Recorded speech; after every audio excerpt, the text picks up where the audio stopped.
ایک پیر جو شیطان کی عبادت کرتا تھا۔ یہ واقعہ ہے 2017 کا۔ پاکستان کے شہر سرگودھا میں تاریخ کا سب سے خوفناک قتل سامنے آیا۔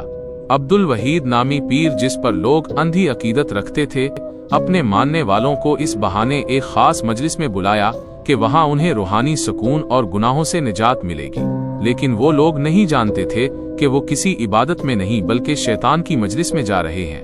اندر داخل ہوتے ہی سب کو نشہ آور چیزیں کھلا دی گئیں، کپڑے اتروا دیے گئے اور پھر خوفناک ٹارچر شروع ہوا۔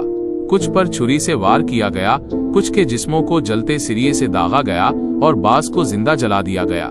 جب پولیس وہاں پہنچی تو منظر قیامت سے کم نہ تھا، 20 سے زیادہ ڈیڈ باڈیز لاوارث پڑی تھیں۔ عبدالوحید نے خود اعتراف کیا کہ اسے حکم دیا گیا تھا کہ اپنے ماننے والوں کی قربانی دو۔